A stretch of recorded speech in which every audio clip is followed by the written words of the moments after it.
guys, we have a special guest here at the Turnbuckle Tavern today. Today we have the NWA World's Heavyweight Champion, Mr. Nick Aldis. Nick, how are you doing today?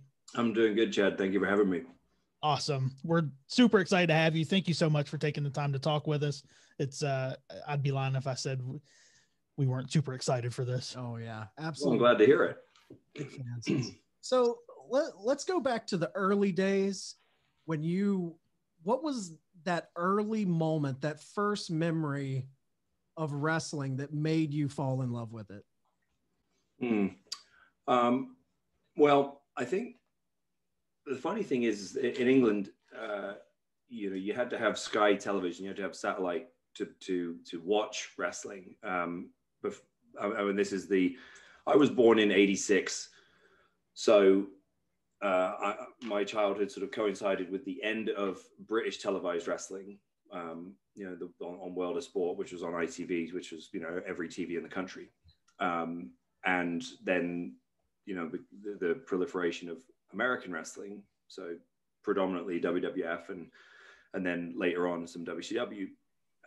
But the funny thing is that my first memories of wrestling are from the toys and the merchandise, and which is a testament to the quality of WWF's marketing, because I knew who everybody was. I knew every wrestler, every WWF wrestler. Everybody knew every WWF wrestler. They knew Hulk Hogan, Ultimate Warrior, Undertaker, Jake the Snake, the Bulldogs. Bret Hart. Like they knew everybody. Yeah, I remember as a kid, like Earthquake and Typhoon, I thought were awesome. Yeah, and it's like later on, I sort of look back and sort of go, why did I like them so much? But I remember me and my brother, and the other thing too is we would play the WrestleFest game, which is funny now being on Retromania. Oh yeah. Which is the sort of the follow-up to it. But I remember me and my brother playing that and always being like, I'm going to be Earthquake and Typhoon. We'll smash everyone. Like it was sort of, it's I try to remember the way that I thought as a kid sometimes when I'm involved in creative stuff and things of that nature, because it's important to keep that perspective and not get so deeply into sort of all these kind of rules and parameters that we place around ourselves based on what the sort of diehard fans think, when you just remind yourselves, like when you're a kid, like these other things are kind of important, and the size matters, and and you look at these guys as sort of based on how formidable they are, not like how good their work rate is, and all that kind of thing. So it's like right. But that's my first memory of it. Bret Hart was really my first hero. And Davey Boy, to be fair, I think Davey Boy, it was almost like that. Nothing against Davey Boy, but it was, I always remember just sort of feeling like, well, yeah, he's the British Bulldog. Of course I like him. Yeah. Like you kind of felt like you had to. But with Bret, it was like he connected with me on a different level. I remember as a kid sort of understanding that Hulk Hogan was the big deal. It was like the household name, the biggest star. But for me, as a kid, I just was like, well, and I know this, but trust me, this is not, as a performer and what he's done for the industry, like, I'm a huge fan of Hulk, and it was an honor to get to work alongside him, and be in the ring with him at TNA. But this is just as a kid, like as a sort of 7 or 8 year old kid. Sure. I think I just remember thinking like, well, he's got a mustache and a bald head. My dad has a mustache and a bald head. Yeah, that's how kids think. But Bret Hart was like, oh, he's got a leather jacket and long hair, and he's like good looking, and girls like him. He's got sunglasses, like he's cool. Yeah, and guitar. Yeah, and like I've had this conversation with Sean Waltman, X-Pac. Shout out to Sean, by the way, he's recovering from knee surgery. But it's like X-Pac was another guy later on, like when I became when I was a teenager, I was like a sort of, rebellious teenager. Like X-Pac was the coolest wrestler at the time.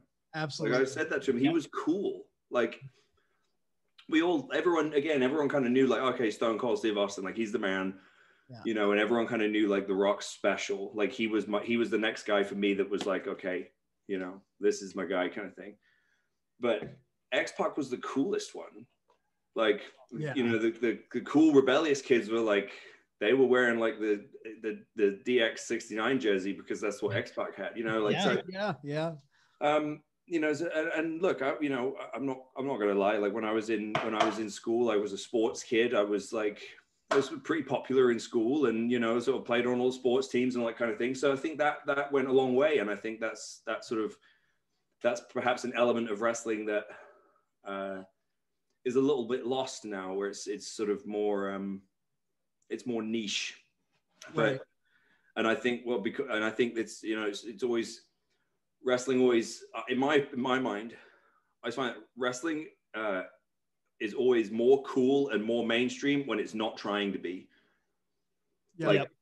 Like when it's trying too hard to be like, oh, hey, look, we're just like the cool kids. Like, look at us. Like, you know, like everyone sort of goes, eh. But when they're doing stuff like, you know, when wrestling really took off, you know, in the different waves that it has, I think it was because everyone went, wow, you seeing these wrestlers? These guys are nuts. You know, like, and they, you know, and so then that became cool. Like people were trying to be like them. They weren't trying to be like everyone else. Everyone else was trying to be like them.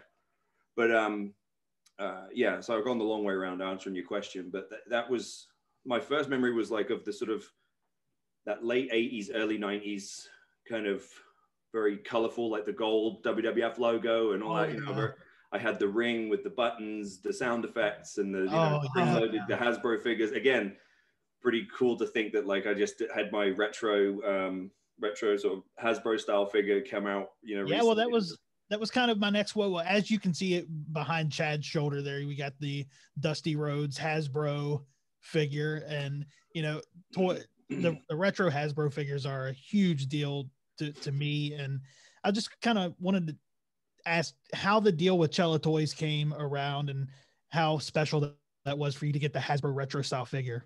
Well, I mean, the deal came very easily. They approached me. They just they're a young company, new company. It's a couple, and they're from the UK. And Charles reached out and basically just introduced himself and said what he was doing and what they wanted to do. And they just because they were focusing on doing these throwback sort of retro Hasbro style figures, they figured that I would be the best person to start the line with, just based on NWA Power and kind of the way that I present myself and sort of, you know, my appeal in that respect to the fans that would understand that reference. You know, I think it was a sort of, they thought out of everyone who was available to do a deal with, they thought I was the most suitable. And I totally understand. It was very similar to I don't think I was the first guy to sign on for Retromania, but I was certainly one of the first guys. And I think it was, you know, a lot of the same principle, which is why after I signed to do the Retromania game, it then extended into a further licensing deal with the NWA to do the 10 pounds of gold mode and have the NWA Power set and the, you know, and so on, because it was just, it's you know, it aligns, you know, in terms of theme and feel, it aligns with their marketing. So I took it as a huge compliment. Absolutely.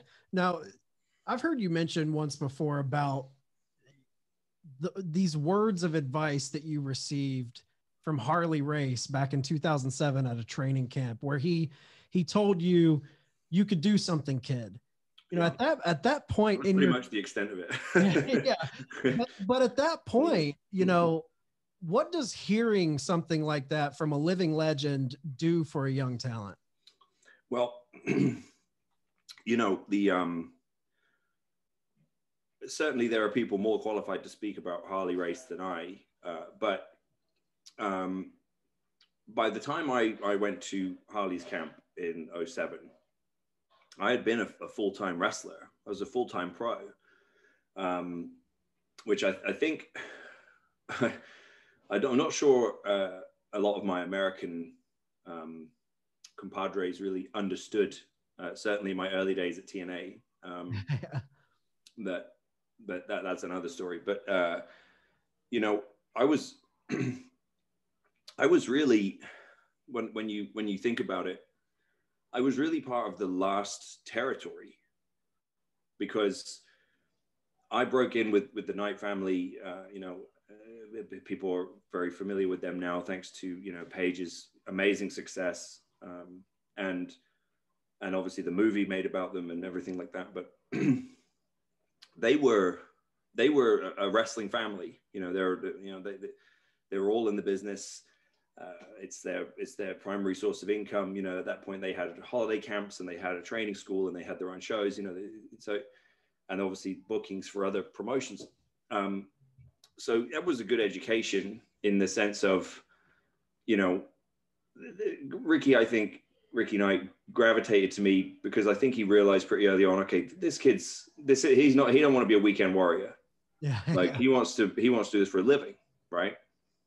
Which I know sounds like a silly thing to say, but there's a lot of guys, and it kind of started with my generation, who were kind of content to just sort of do it as a second job, who were kind of content to have a day job and then, wrestle on the weekends. I never looked at it like that. To me, it's like, I'm going to, pardon the phrase, I'm going, I want to be all in, Yeah.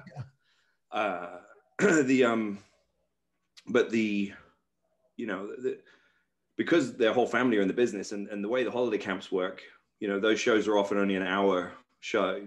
I don't want to bog down in explaining the holiday camps stuff to you, but there's a whole load of coastal sort of vacation resorts all over the UK, and part of they're usually sort of near a beach, and they have a pool and they have entertainment stuff, and part of their selling point is that they have free entertainment for the people that stay there, and wrestling is a cheap form of free entertainment, that can be on a regular basis. So as a result, there's a lot of wrestlers who would get a lot of work, and that would be their bread and butter for a lot of the guys in the UK. But most of the time they're only an hour show. Like the basic sort of bog standard camp shows were 2 singles and a tag, and a lot of the time, because of the money, it was like you're going to do this. It was going to be six people maybe. Yeah. And a referee. And if you're working for the Knights and that half of those spots are going to go to their own family, you kind of need to branch out, right? You need to go somewhere else if you're going to work. And so I would, I got bookings around, and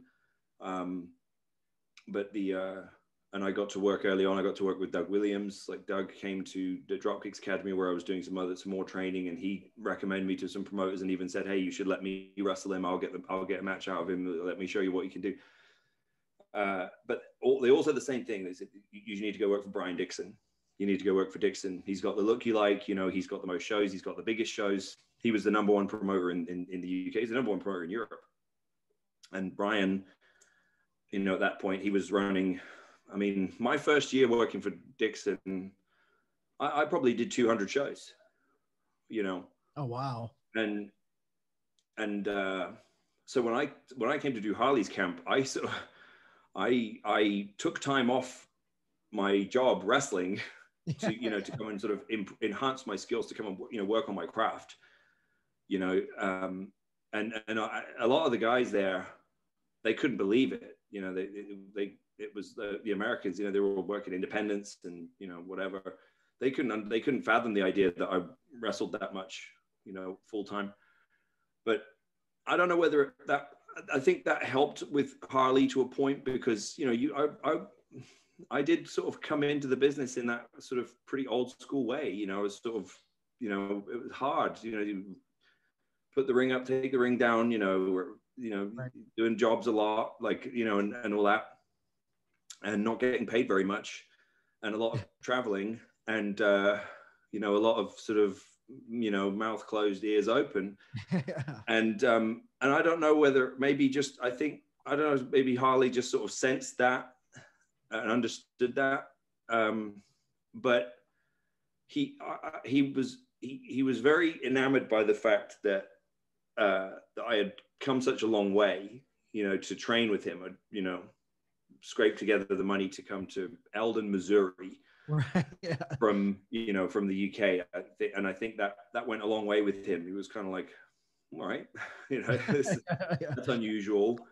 And then I showed up, and I, always made sure to be there early, and, but I made sure to sort of presenting myself well. I've always tried to do that everywhere I've been in the wrestling business.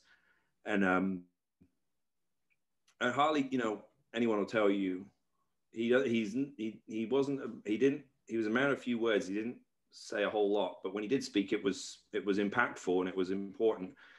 And he had a gravitas to him, he had a presence about him where, like, when he talked, you listen. And the first day, I got on really well with his wife, BJ. She was a lovely lady, and she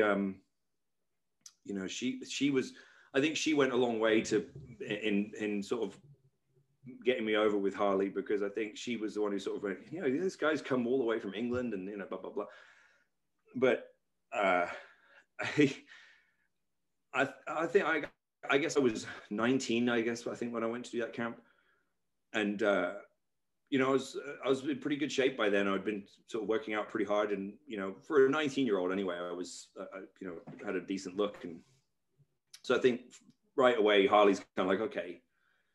And I think the first thing he said to me, that was sort of positive was like, well, I can see you take good care of yourself, that's good, and it was like, okay, cool. And then it was like, it would be just my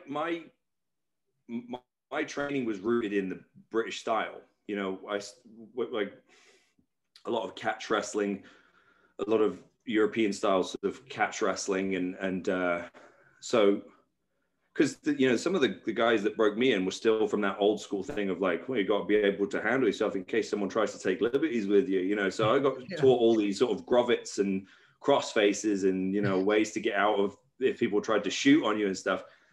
But maybe I didn't have quite the level of training I needed in American style, hip tosses and arm drags and sort of, a lot of movement and, that high spots and stuff. So I think like the first couple of days, I think I was pretty standard. I was pretty average, but I'm a fast learner, good athlete. I was sort of working on it. And the guys from NWA were there too. So they were really sort of hammering in like the good technique and the Japanese style of training, which is just like repetition.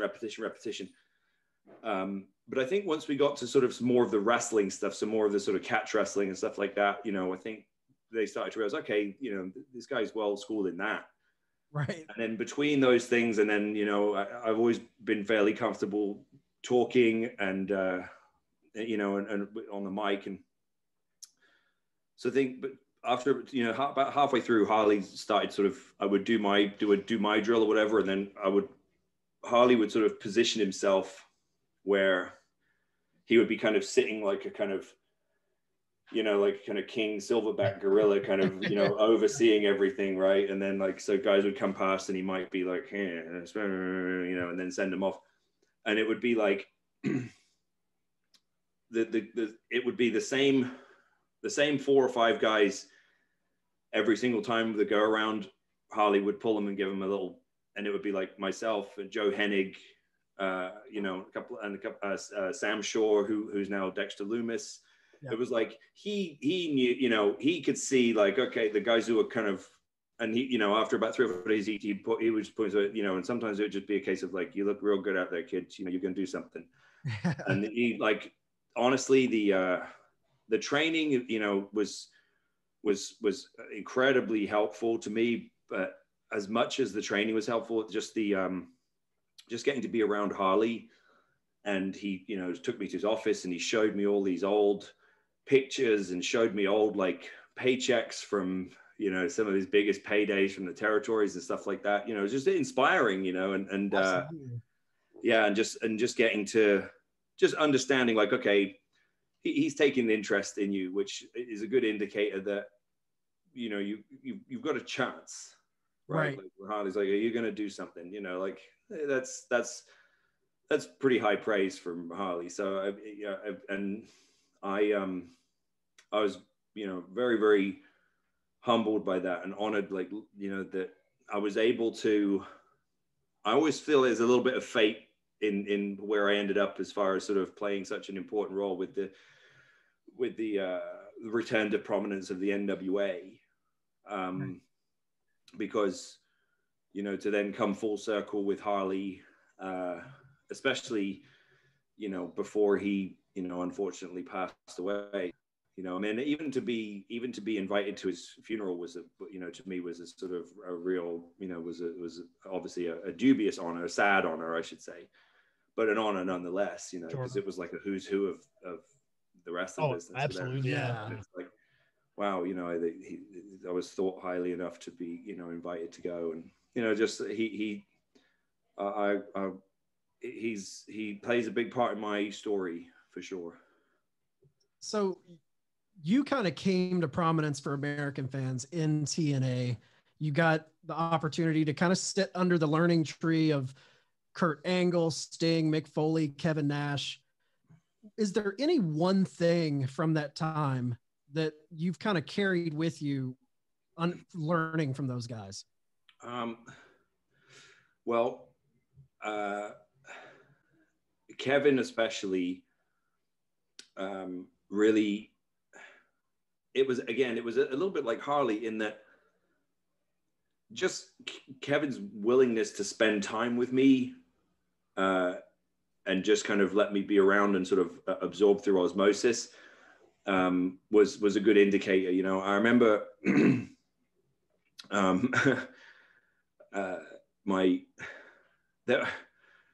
I first came to TNA, you know, I had no clue what I was doing. You know, I was intelligent, but not smart, but not smartened up. Right. You know, like I understood sort of enough about the wrestling business, but it's one thing to read about it. And I think this is where sometimes this disparity between, you know, people who host podcasts or do newsletters or do, you know, news sites and stuff, and the wrestlers and the people in the business themselves comes in, because you can read as much as you want and you can get, you know, second, third, fourth hand information, you know, as credible as that may or may not be. Yeah. You know, but until you're actually in it and experiencing it and sort of navigating those waters, it's a totally different thing, because it's one thing to sit there and go, oh, you know, yeah, you've got to do what you're told. You got to have a good attitude, you know. Well, okay.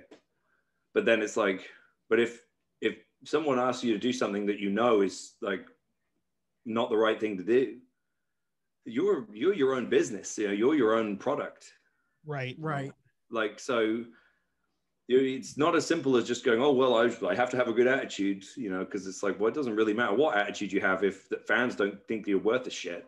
Right. Yeah. You know, so it's like you have to, there's a lot of, you know, balancing going on. And, you know, I think that I wish people understand, you know, there's so many things that require so much more context, particularly when it comes to sort of reputations that people have behind the scenes and stuff, like, oh, you know, so-and-so's got a reputation for, you know, for having a bad attitude. Is it a bad attitude, or is he just speaking up for himself? You know? Right.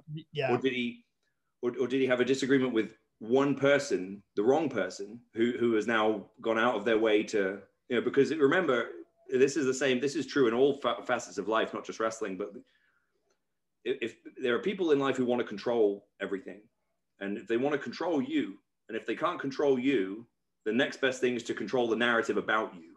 Right. You know, and that happens so often in our business. And it's so funny because I remember when I signed with TNA, you know, because you have to remember, I was coming off this sort of, my life had completely changed from doing gladiators. You know, I'd been to Harley's camp and come back and felt good about myself, but I just went right back to work for Dixon and was sort of doing independence and, well, you know, predominantly work. That was the great thing about working for Dixon, was that you could have regular work there and then you could sort of pick and choose other independent dates when they came in. But I was still just plugging away, you know, trying to slowly raise my price and make a bit more money, but still not making any money. You know, it's still that thing of like, okay, how am I going to sort of break out? Because this was right around the time where guys were starting to get more WWE tryouts. Like there was starting to be more emphasis on the British talent. It wasn't just the sort of, okay, we've got Regal, we don't need anyone else. you know, they were starting to understand like, okay, we might need to hire another new wave of talent here. And, you know, not long after that, it was kind of when that first wave of guys like Sheamus and Stu, and, or even before those guys like Steve Lewington and guys like that were getting signed, Paul Burchill. And so everyone was sort of going, oh shit, okay. Like we can, you know, that's the new goal is okay. And that made the Dixon spots even more sought after, because Drew McDonald was the sort of go-to guy. He was the guy that Regal and Fit Finlay would sort of lean on to send guys for tryouts and stuff. So then it's like you got, you know, so some of that politics was even starting to bleed into the British scene then too. It was like, oh, now you've got to be in with Drew, you know, because Drew's the guy that sends guys for tryouts, and then, you know, and then Brookside and stuff. So it was like there was already, you know, so it's like, don't let the packaging fool you, you know, with some of these guys. You know, there was a lot of that going on. I was just sort of in the middle of just trying to sort of get better and just keep making my way. And, you know, I was 20 years old and just like wrestling every night, going out, you know, drinking and partying, like, you know, trying to get girls and just like having a good time. And then I randomly got sent a casting brief for an acting thing. I did the acting job. The director for that acting job had an agency, and he said, hey, you know, I'll put you on my books just in case some other like extra stuff or Musclehead stuff comes up or whatever. And then 6 months later, he goes, hey, they're bringing back Gladiators, you know, and it was a huge deal because it was massive on British television. And again, me and a few of the other boys went to the tryouts. Didn't think I had any chance of getting on the show. I was, I'm 20 years old. They're not going to want me, you know. and managed to get the part. But my life completely changed because it was like overnight. I was, you know, a person on television, but it wasn't just television. It was the fact that my face was on like buses and billboards and on tube stations and bus stops and every newspaper and magazine and like television commercials and stuff, like overnight. Like it literally all went out in the same day, and suddenly it was this thing like, whoa, he's one of the Gladiators, you know, this new show. And it was like, there was 6 of us. It was 6 guys and 6 girls. So it was like, oh, you're that guy. And I came from a town where nobody did anything, you know, nobody was, you know, nobody from Norfolk. There was very few people from Norfolk who would, you know, especially not from Kings Lynn where I was, very few people who would, you know, so it was like, you're that guy from that thing, I mean, you know, and so my life had already sort of changed quite a bit. And then it was just like, did the show, you know, doing all this PR, doing personal appearances every weekend and being on the show, getting ready for the next season. I just got an acting job doing a play. And then in the midst of that, I do an interview for FSM, which was the #1 wrestling magazine at the time in England. And it happened to be the same issue that AJ Styles was on the cover of, which was significant because it was the first time that a TNA guy had been on the front cover and not a WWE guy, because TNA was starting to get, was big in the UK at that point. Yep. Which meant that the TNA office had their eyeballs on it a lot, and they saw that magazine. Obviously, they were very proud of that fact, as they should have been. And then as a result of that, they go through and Dixie, you know, sees this thing about me and is like, who's this guy?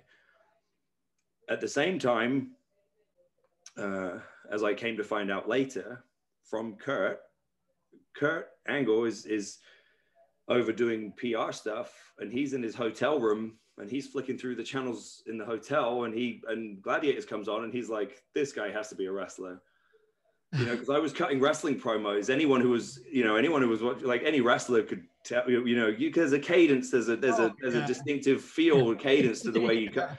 And Kurt, this guy has to be a wrestler. So he calls the office and says, if you see, there's this kid on this show, I like, if he's not a wrestler, he should be. And they were like, are you talking about this kid? And he's like, yeah. And he's like, we just signed him. Yeah, so it was like, it happened very fast. But so, you know, I sort of show up and I haven't had any time to prepare, because I didn't know what they wanted to do with me. I didn't know anything about my gimmick. I didn't know anything about, like, you know, which was, you know, obviously, let's face it, the gimmick, had I known about the gimmick, I may have been a bit more proactive in trying to see if I could do something about it, you know. But it was like, I just show up, and it was almost like I was just thrown in the deep end, like, here you go go for it. Like, and I remember I had my first match on TV was with Shark Boy, you know, which was supposed to be kind of a squash, you know, and it's like, but it was kind of right away I get this taste of the politics, and I'm not suggesting that like Shark Boy's a politician or like and Road Dogg was the agent, Brian James, but it was like there was two very distinct camps in TNA at that point. There was like Jeff's camp and Dixie's camp, and because of the way I was brought in, it was like, oh, he's Dixie's guy. Right. You know? Yeah. It's funny because later on I became known as a Jeff Jarrett guy, which is funny because I'm like, okay, well, which one is it? Make up your mind, you know. But the match was not really put together like a squash match. Like I get the win, obviously, I win with my finish, whatever. But it's like it was more of just like a just TV match with a clean finish. And I remember like I come back and oh, good job, blah blah blah. And then Kevin Nash comes up to me and just goes, "What the hell you give that much to Shark Boy for?" He's like, "That match was for you. You should have gobbled him up." And I just sort of went, I did what they told me to do. And he goes, "Fuck that," you know, like, right. He goes, "That match was for you. You know, like you should have gobbled him up. Fuck what he wants to do." And he wasn't being mean to Shark Boy. He was just saying like, "Hey, like you just had 6 weeks of vignettes. Like, you can't come in and be competitive with Shark Boy."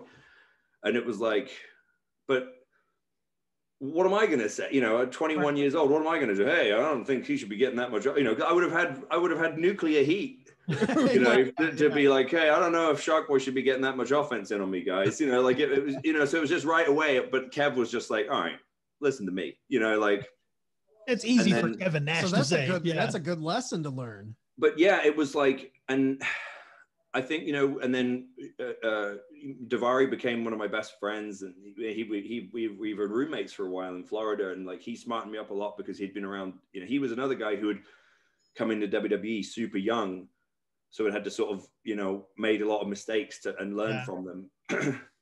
So he's kind of going, look, when someone says this, they really mean this, you know, like, don't worry about what this guy say. He ain't doing, you know, he you know, he got no stroke. We're about this guy, you know, all this kind of thing. Like, go make, you know, and like a lot of people smarten me up. Like Terry Taylor, to his credit, you know, he smartened me up a lot. Like he took me to meet Keith Mitchell on my first day on the job. Took me to the production truck and said, "See that guy over there? That's Keith Mitchell. He's like, you be friends with him, like, and you'll be all right. You know, like he's gonna be the guy that makes sure you look good on TV. So get to know what they do." Bob Ryder, you know, rest his soul. He, you know, he was really in my corner. He always was, and he was a guy who, like, my first 6 months would be like, you know, learn about this, learn about that. Here's a copy of the format. You know, here's how it's constructed. You know, if I was done for the day, or if I didn't have anything that day, he'd be like, come sit on the headsets, you know, so you can hear what the truck's saying, and you can hear what the truck's saying to the announcers. And, you know, you know, I think some of the guys there could just sense that I had a keen interest in the overall product, rather than just like, oh, I'm a wrestler, I want to get my high spots in. Like, I think they could see that I had a real keen interest in the whole business. So, I mean, like Sting, and, you know, he's another guy. I mean, Steve Borden, I can't say enough about, you know, about that man as a human being. But, you know, I was nobody, and he just, for whatever reason, just was like, let me have a match with that kid. Yeah. You know, and I'm kind of like, me, you know, like, yeah. You know, and he's like, yeah, you know, he's, you know, I think because Sting came from, well, Sting, look, let's be real. At that point, there were quite a lot of medium-sized or smaller guys there. And I think Sting liked the fact, oh, cool, I've got a young heavyweight, like, you know, that I can kind of smarten up and teach, you know, because it's like a lot of that high spot style had sort of bled in. And it's like, if you're Sting or Kevin Nash or whatever, it's like, you know, yeah, you can still obviously lend a hell of a lot of useful advice to those guys, but it's like they're going to go out and get their shit in. You know, like they're going to go, okay, thanks, but then they're going to go do all their cool stuff, like, because that's just the way they're wired. You know, but it was like, I'm a storyteller. Like, that's what I want to do, and that's what I pride myself on, and that's where I've been able to have, you know, longevity, I think. But you know, Sting was another guy, you know, just, he would just say to me, you know, just, he would give me these little tidbits, and you go, huh, I never thought of it like that. Like, I remember it's funny because it wasn't, I guess it's kind of relevant now based on how I'm presented now, because I think obviously when I was doing Power, it was a bit more pronounced. But, you know, a lot of the time now, or certainly pre-COVID, you know, when I was sort of doing the traveling champion thing, Sure, it was really a kind of a pseudo baby face, because everywhere I go, even though the whole shtick is like everyone wants to see if their guy can be the guy that beats me for the title. Yep. There was still this thing of like, I would walk in and everyone would be like, it would be like a respect pop. You know, like, oh, you know, yeah. And like these people coming up to me and like, it's so strange, you know, it's almost like being like a statesman. They'd be like, thank you for coming to our town. I'd be like, well, thank you for paying me, you know what I mean? Like, you know, like, you know, like but it was, you know, that's the power that the title has with people, especially people, you know, with a history, you know, with a knowledge of the history of the business. But I remember Sting saying to me, you know, one day, when, you know, you'll get the respect of the people and you turn babyface. He said, turn babyface and never turn back. You know, like that was, you know, that was his sort of approach. And I mean, look, that he's basing that on his success. Sure. You Right. know? Yeah. His thing was like, hey, turn babyface and never look back, because you make more money. Right. You know, but like obviously Kevin had different sort of all kinds of different bits of advice for me. Joe, AJ, you know, AJ and the Alex Shelley, he really Patrick, he doesn't get mentioned enough. But you know, those guys would say to me, hey, you know, come to the building early and we'll get in the ring and we'll roll around. AJ Styles, you know, like, you know, he was the best in the business then. Yeah, like, he was the man. Not to mention now, he was the best in the business then. Right. You know, and it's like, and he's like, hey, come, you know, and he'd be like, oh yeah, you could do this cool thing. He's like trying to think of moves for me. It's like, oh yeah, you could pick him up and do this thing, and you could do this. Oh yeah, you know, and it's like, you know, it's just, you know, just a lot of good people, you know, really sort of, you know, went out of their way to help me. And you know, and obviously I'm painting this very flowery picture for you. I mean, you know, obviously I got a lot of shit too. Like, you know, a lot of guys tried to, you know, sabotage you and, you know, would sort of fuck with you and do these different things. But it's like, that's part of the business. And it's like, I think the difference is like, the difference between, I guess, the way I handled a lot of that and what I see from a lot of guys now is that, like,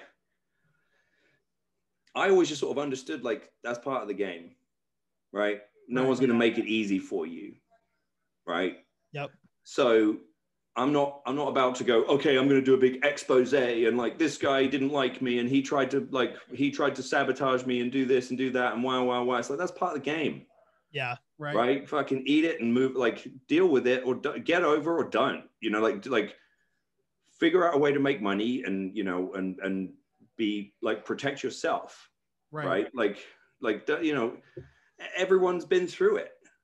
Like, unless you're Brock Lesnar, right? Where you just like show up and you're this, you know, this 290-pound like freak of nature, like ridiculous athlete who can just do everything and is like immediately over. And, you know, like, unless you're that or Kurt Angle, like the chances are, you know, you've eaten some shit along the way and someone's going to, you know, someone's tried to fuck with you along the way. And it's just like, just deal with it. That's I believe that all of those things harden you and turn you into the persona that eventually audiences start going, you know, I feel this guy. Right. Yeah. You know, like if Hulk Hogan hadn't had his leg broken by, like, you know, by Hiro Matsuda and those guys when he first started in the, you know, he'd just walked in right, hey, you should be Hulk Hogan, Hulkamania, but like he wouldn't have got it. You know what I mean? Like, but by the time he got to that, he was like, fuck yeah, I know who I am. Like, Steve Austin, if Steve Austin hadn't been told, you ain't going to be shit, you know, like, you're not going to draw any money, you know, like, this ain't going to do it, you know, and then he goes away and changes his gimmick, or, you know, if he hadn't been hungry, like, shit, what am I going to do to feed my family? Okay, I'll go cut promos for Paul Heyman, you know, and then, like, get to that point where it's like, I'm going to get over, like, come hell or high water, I'm going to like make sure I can make money and like don't need anybody else. And people wouldn't have felt that from him. Right. You know, like if guys have too much of an easy ride, like there's nothing for people to relate to. Right. Yeah. There's nothing for people to feel, you know, like I remember seeing the 30 for 30 and the guy on Flair and the guy who made that, Rory Karp's a friend of mine. And like, there was a really great quote, and I wish I could remember the guy's name. He's a sports journalist. And he said, like, I felt Ric Flair, you know, he's like, I felt an authenticity that he was really living what he was saying. Yeah. You know? Yeah. And you have to, like, That's what it's all about. Yeah. You can't, like, if I go out there and say, hey, I genuinely believe I'm the best world champion in the business today. You know, I believe that I carry the title with the most pride and the most prestige. I believe that like every person that steps in the ring with me comes out of it better. Right. Like they feel like a somebody after they've wrestled me. Like I'm saying that because I believe it. If that wasn't true, I would never say it because everyone would go, oh God, look at this guy. Right. Right. You know, but I've got proof. Yeah. Right. Like I wrestled in Omaha, Nebraska a couple of weeks ago. I guarantee you, like you ask anyone who was there on that night, and they'll say, you know, Jason Strife, he's a good hand, good worker, but you know, not a big name. It's like everybody that night would have thought, man, that was a big night for him.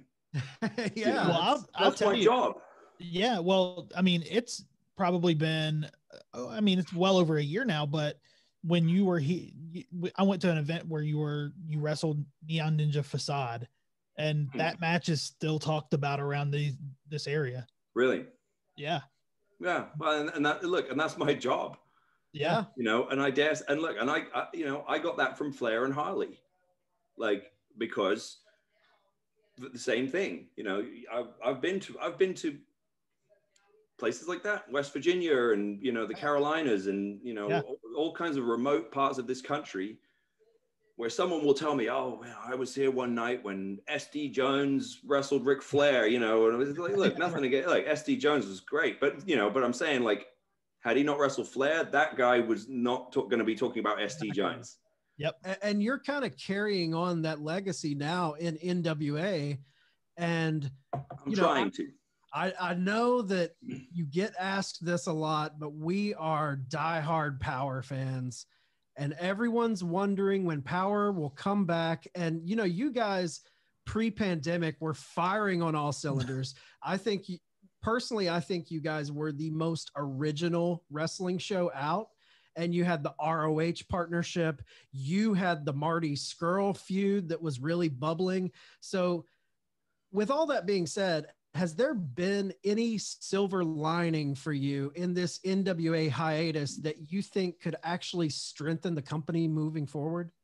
Well, that's tough to say because the proof will be in how well we can perform when we come back, which we are coming back.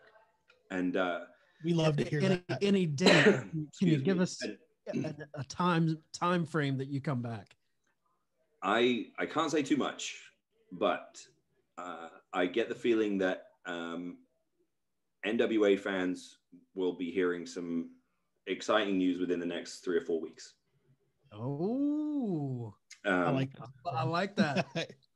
But to your point, we set out to be the most original wrestling show, right? Like you succeeded.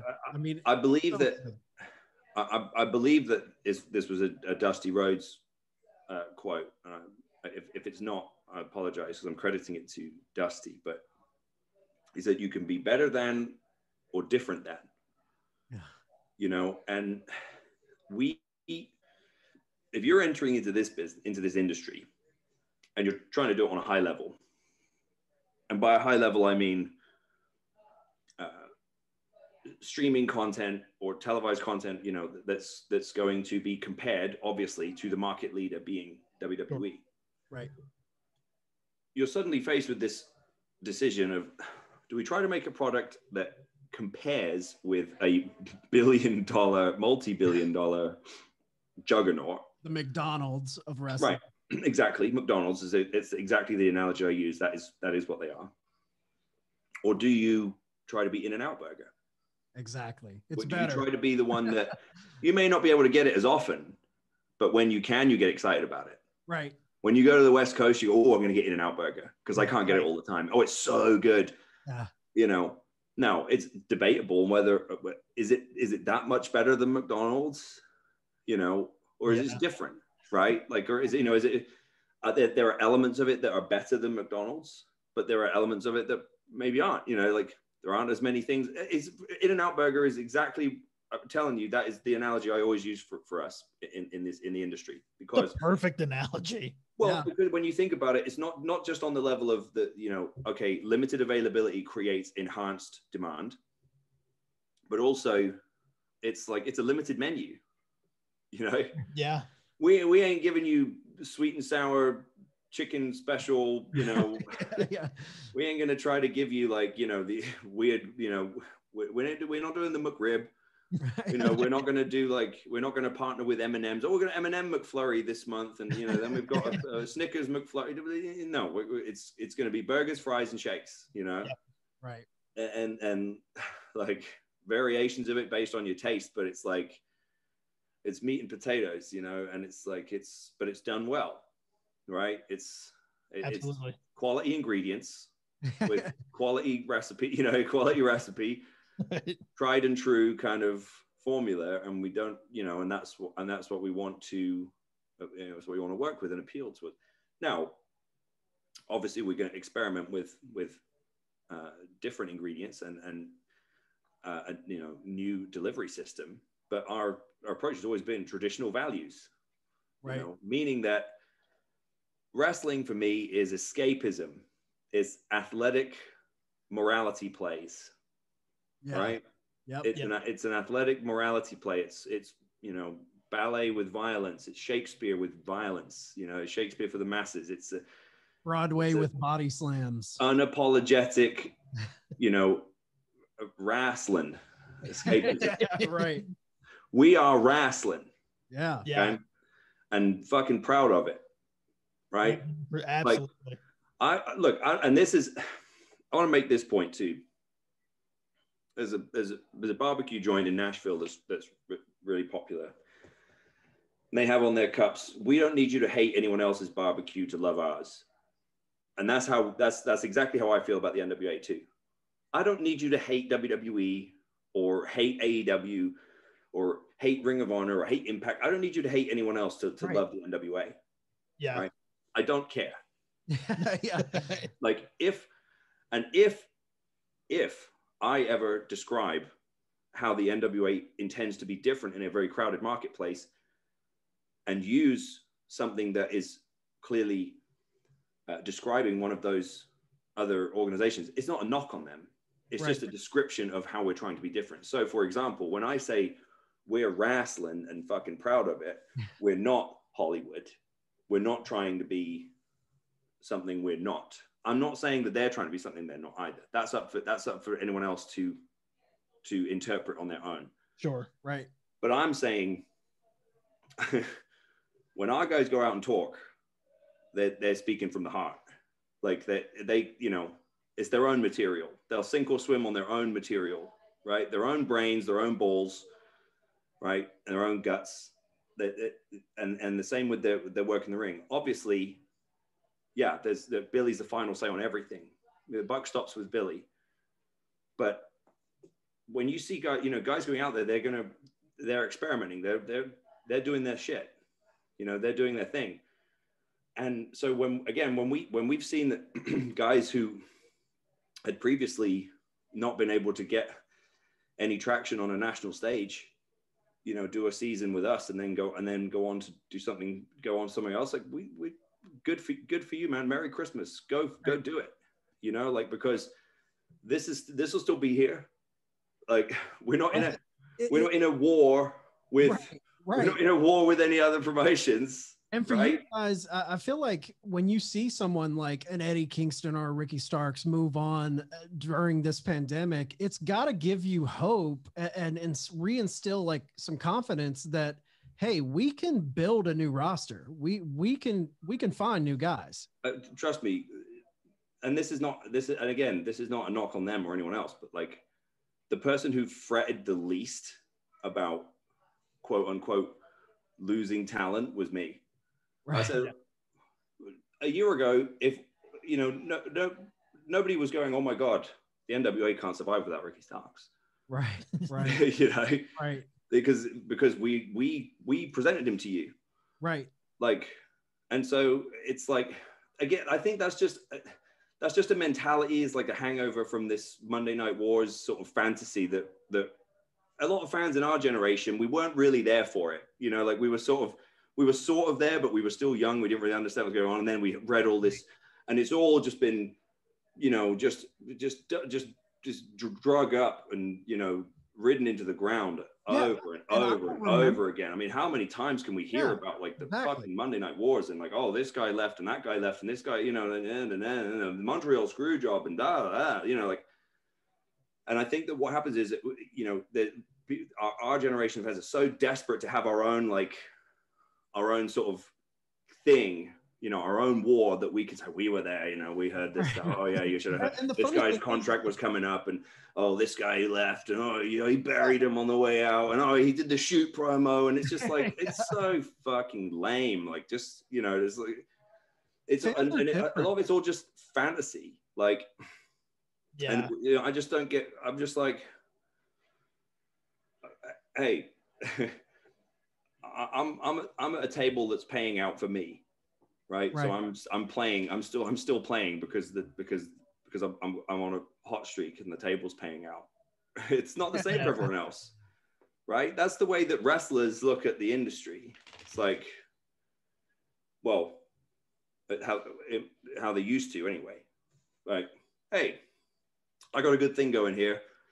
Like, I'm just gonna, you know, I'm gonna keep working it until I feel like it's time to move on. That's what happened with TNA. I was like, all right, I'm not going to make any more money. I've kind of done everything I can do. Like, it's time to move on, try and find another table. Right. Before this one, before I lose all my momentum and this one's, you know, dead. That's it. Like, some guys find a table and they're there forever. Like, I identify, you know, people identify me with the NWA brand at this point. Like, and that's because I poured my heart and soul into it. Right. But it's like, that's only because I believed in it and because I wanted to have something where I could really have more control over my own destiny, you know. But look, I'm in a better position financially than I've ever been, you know, and it's like, and more power to everyone else who's in the same, you know, who's in the same point in their lives with whoever they're with, right? You know, like it's like that thing with, like, AEW was, you know, they're the cool kids, you know, with them, right? And every post I make, you know, every kind of interaction I have with it, inevitably there's someone, go to AEW. Why? Right. Yeah. Like, do you really want me there too? Like, they got tons of guys, you know, like, it's like, you know, we can't all be on we can't all play for one team, right? One team, one NFL team can't have, you know, 10 starting QBs. I think that's a problem with WWE right now, is they're overloaded. And I've made that point as well, in that, you know, there are a lot of guys there who and look, again, this is their decision. They make the decision. Absolutely. So, like, good for them, right? Like, because ultimately it's everyone. This is a private, personal decision for any one person to make. Some people have had their fill of, you know, professional fulfillment or creative fulfillment. Right. Yeah. And some guys are like, yeah, I've done all that. Like, yeah, fuck it. I'm getting the money, right? And that's fine too. But it's like, it's this expectation that, like, every wrestler has to think like the fans do and go like, oh, I want to be, you know, no, they don't. You got to do what's best. You got to do what's best for your business. But yeah, there were a lot of guys there who, if they were somewhere else, they may be having a creatively having like the hottest run of their careers. Right. But they're going like, okay, how much? Right. 600, 700? Yeah. Well, and in a pandemic, I don't have to go on the road. Oh, wow. I just have to go to Tampa once a week. All right. Where do I sign? You know, like.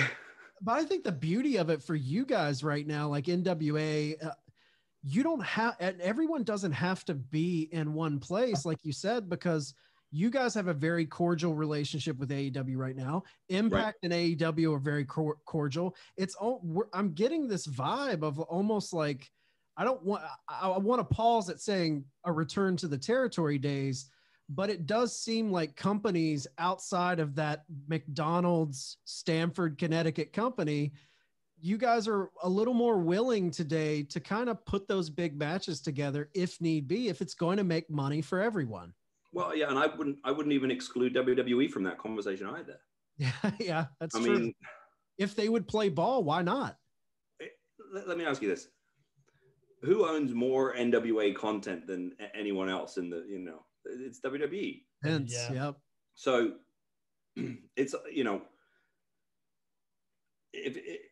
when you're thinking about the overall health of the industry, at some point, the fragmented nature of it will either be this tremendous boost for the, for the long-term health of the industry, or it will provide a crossroads, which I kind of believe I'm kind of leaning that way. I kind of think that we're coming to a bit of a crossroads, because ultimately all of us, no matter how independently we operate, we're all in the shadow of WWE in the sense that like they're the market leader.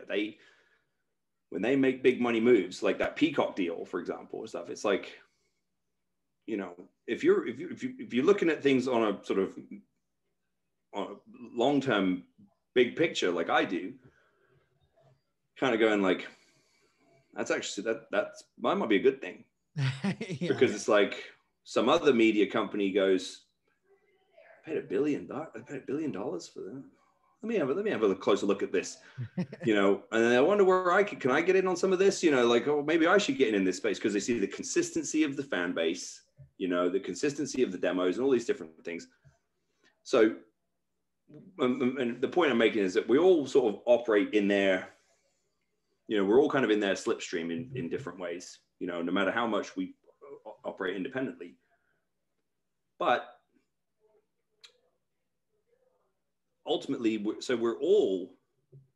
all require the overall interest in the genre to remain high.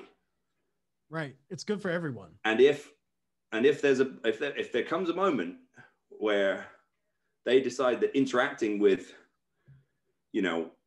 a smaller entity for a certain amount of time, or working out different things, which look, they've done it recently. They did it with Evolve. They did it with, some of those British independents and different stuff.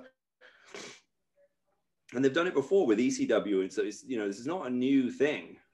Like it's their, so in my mind, I'm like, I could see a point. I'd love to see a point. And I'm putting this out there, just putting out in the universe. But it's like, when I saw them do Starrcade on the network, it kind of broke my heart a little bit. Yeah, it was like, same. And again, not just because of the expectation I had created for it. Same. Right. It looked like a house show. I was so used to it, the pageantry of it. But there's no, but to me, it's like, well, there's, the IP's still there, and if we can build up enough momentum where they can't ignore it. It's like, and if the fans want it enough and the fans voice it enough and they make enough of make enough noise about it, well, who's to say that we couldn't have a huge extravaganza of Starrcade, with for the first time in history, in the decades old sort of story of the NWA and WWE, the two sort of, the historically the two kind of powerhouse organizations. you know, for the first time ever, they come together and, you know, and co-promote Starcast. It's like, you know what I mean? These things can happen. Right. You know, we're like, yeah, like you said, you know, we've you know, we were heavily involved in arguably, you know, one of the most important events of the modern era, and All In, you know, certainly the most important event, I would say, in terms of the landscape of the industry. Yeah. In the last decade. And obviously for me, it was a huge milestone moment for me. It was the kind of crowning of what people, you know, what I had already started to establish, which was like, Magnus is dead. Nick Aldis is the guy, you know what I mean? Like, Nick Aldis is the guy you need to be talking about. And that was the sort of, that was the punctuation mark on that. We've done a bunch of stuff with Ring of Honor. You know, when Ring of Honor lost Cody and the Bucks and Paige and, you know, those guys all at once, the people they turned to help them sell out Center Stage was the NWA. You know, they headlined their next Center Stage event with the NWA World Title match and was sold out. You know, we've proven that we can coexist because we're only interested in doing good business, period. Not, you know, pretending to do good business, but really trying to bury the other brand and like trying to sort of get ourselves over at someone else's expense. Like we look at the co-promotion relationships the same way that I look at working with any wrestler in the ring. If I make them look like shit, then I just beat a piece of shit. Yeah, right. You know, and that's why some of these things can't happen the way that people want them to. You know, I mean, well, you and Kenny Omega, Aldis and Omega. Hey, look, at first glance, it sounds like a great idea, but it's like, who gets not that easy, right? Not that easy. Yeah. then you know, the logistics are not as easy to, right? Not so fast, but not to say it's impossible, but it's like, trust me, we're well aware of all that stuff. But what we're focusing on is our next move, which is to, you know, which again, hopefully we can shed some light on here in the next few weeks, which is, you know, puts us in a position where we now have a much more sort of long-term secure position to build from. And then and then from that, it's like we start reestablishing the momentum that we had in 19 and the first part of 20, and then we get back to work. We're here for it, Nick. Absolutely. We're really looking forward to that. Well, Nick, before we let you go, we always do, it's our shoot sixer, and it's 6 questions that we like to do. It's kind of a rapid fire thing. We like to have a little fun before we let you go. All right. So number 1, squats are bad for knees, low carb diets, free weights versus machines. What is one sweeping generalization in exercise and nutrition that really gets under your skin? Oh gosh. Well, you probably mentioned it. The low carb thing. I think is I don't. It all depends on how you personally react to them. Like, I can't do low carb. Like, I can do lower carb. But if I you know, if I personally do like paleo or you know carnivore, I would lose all my fullness and I would lose all that, you know, and my pump. And there's just probably the most frustrating thing I find is that people are always looking for rules when it comes to sort of diet and exercise. They're always looking for, oh, you have to do this. No. You have to listen to your body, and you do things that, like, I'll tell you one thing I fell into for a long time that I then had to sort of correct, which was like training each body part once a week. And it was just like, because, oh, that's what you do. you know, and after a while I started going like, my arms need more than once a week. Like, you know, like my shoulders need more than once a week. Like my legs need more than once a week, but like my back and chest don't. My back and chest are good, but you know, with once a week. Like, so it's, you know, unless you've got like perfect genetics and you train with, you know, absolute intensity with all those things all the time, it's like, and I remember like Lee Haney doing an interview where he was just like, I can't believe all these guys are like training body parts like once a week. Of course you're not growing. And I was just like, oh, you know, it's like little things like that, you know, where, and there's like, try not to box yourself in with rules. Like there are no sort of hard and fast like rules. There are principles, but they're not rules. But there's not one size fits all. No, never. All right. So number 2, you mentioned it earlier, Montreal Screwjob. Whose side do you take, Brett or Vince? It's tough. You're going to hate this answer because it's diplomatic, but I see it both ways. Yeah. But I probably lean more towards Brett. Yep. Simply because of the time he had put in, the time he had given to the organization, the time he'd put in, and this is a caveat. This is if what he said is true about when he basically said to Shawn Michaels, like, I'm willing to put you over. And Shawn said, that's great, but I'm not willing to put you over. I wouldn't have done that either. Yeah. Like right. if you know, if I'd have been in the position that Brett was in at that point and someone had, you know, if that's true, and again, if that's true, because obviously, look, right.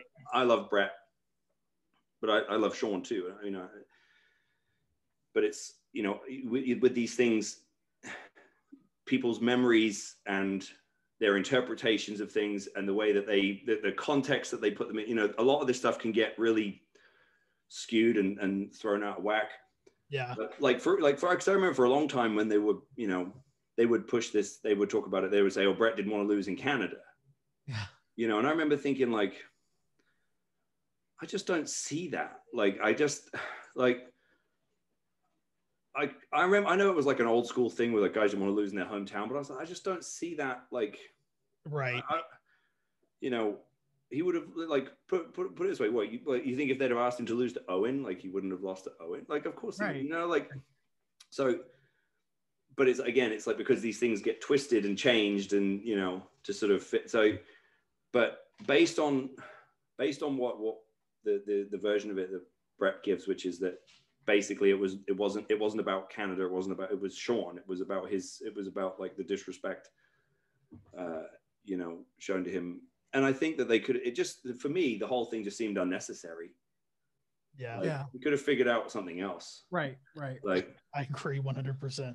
We could have just, because it wasn't like it was a good finish anyway. Right. You know what I mean? It wasn't like they went, oh, God, we can't do, you know. It was like the whole thing got marred anyway. So it's like, I just felt like the whole thing was unnecessary. All right. So question number 3, when it comes to food, have you turned Mickey onto any British cuisine more, or has Mickey won you over with Southern cooking? I think that's pretty 50-50, to be honest. I mean, look, I think the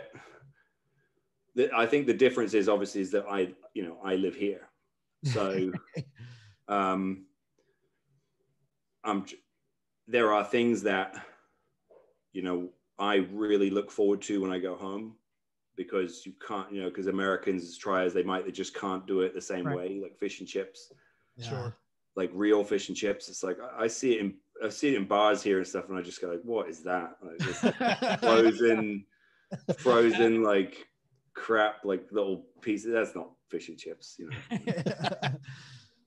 But you know,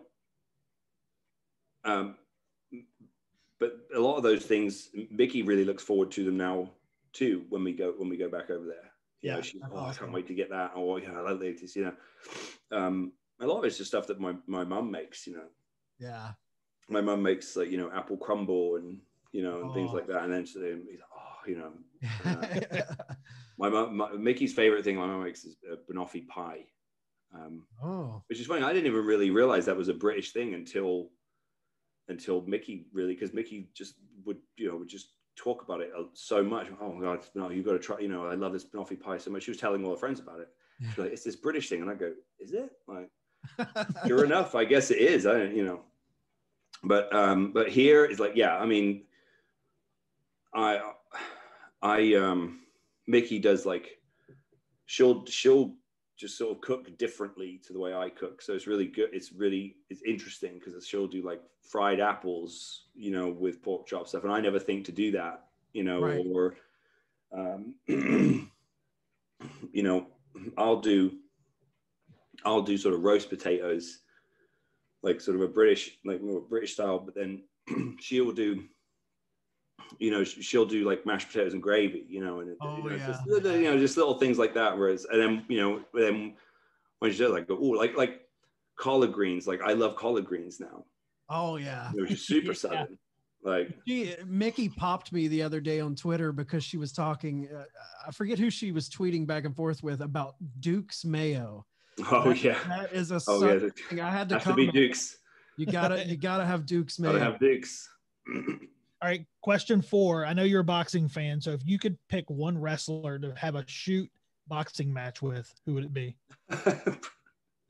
I love how you teed that up with, you're a boxing fan. So it's like, oh, it's gonna be a boxing question. It's not. It's like, who do you actually want to punch in the face? Exactly. Well, considering that I don't really have, there's no one that, you know, there's not that many people in the industry that I, you know, have a real genuine sort of hatred of, that I would want to like get in a ring and box, you know. Right. Think, okay, yeah, like that. I'll go down the route of which one would draw the most money. Okay. To have a shoot boxing match with. So I guess, well, look, you know, if you have to have a shoot boxing match with someone and you got to make money, you can be anyone. I guess it would be The Rock. Oh, that's because you know, yeah, that's a prize fight. Hey, it's a prize fight, right? Like, you know, at the end of the day, it's like the money will be good. Yeah. All right. Question. I love The Rock. He's one of my heroes. You know, I have no desire to punch him in the face at all. But you know, but hey, if the price is right, you know, we'll go. All right. Question number 5: does a straw have one hole or two? A straw? A straw. Does it have one hole or two? I guess technically one. You know, that was the first time I heard that question was before we came on, and I sat and just pondered it for a little bit. I didn't really. It's one of those questions, like chicken or the egg. One long hole. Yeah. And the final question. One hole, two openings. There you go. There you go. Yep. So the pandemic's over, you're making towns, and you can have 3 wrestlers in the car with you making towns. Dead or alive, what 3 wrestlers are you bringing on the road with you? Oh, dead or alive?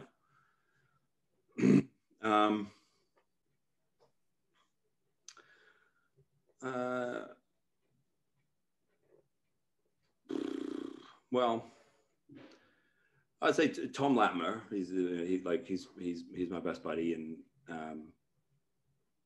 you know, and we travel together, and like Sean Davari, same thing, same reason. Like, yep. He's not bad, just because he and I have like, we're like, and I'm not saying in terms of the level of ability of humor, but like in the way we interact with each other, it's like we're like Seinfeld and Larry David, you know. We're just like we just talk about absolute nonsense, you know, just like complete nothing, like just but can somehow, you know, hyper analyze like the most minute of bullshit like for 2 hours, and you know, and totally, you know, summarize the whole concept of nothing, you know, and just like and kill time. No one can waste time like he and I. And then third,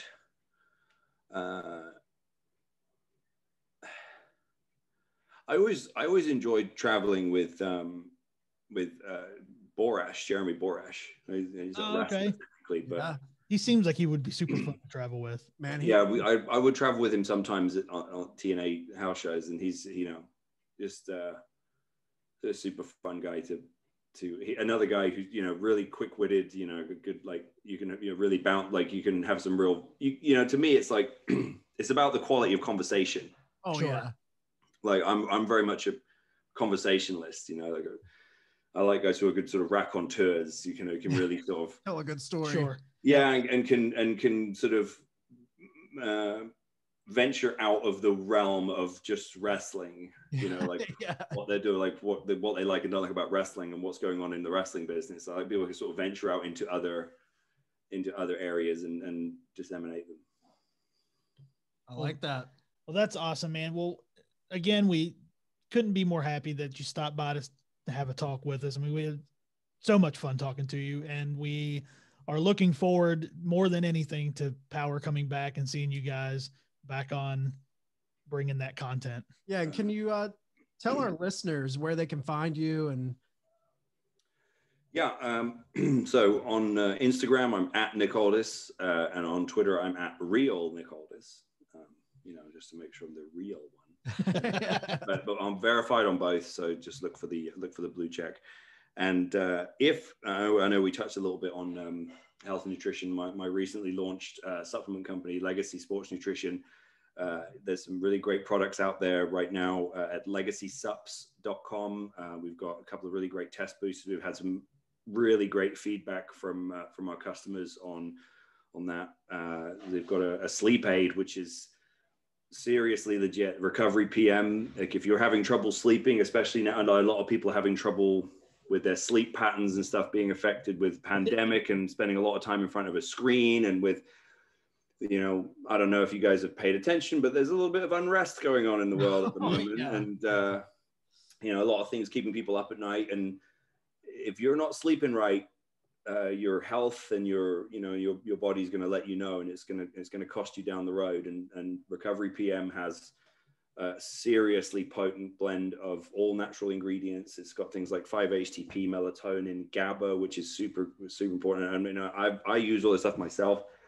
And man, the Recovery PM, I have the most lucid dreams, sleep right through the night, don't wake up. I often would wake up at sort of 4 a.m.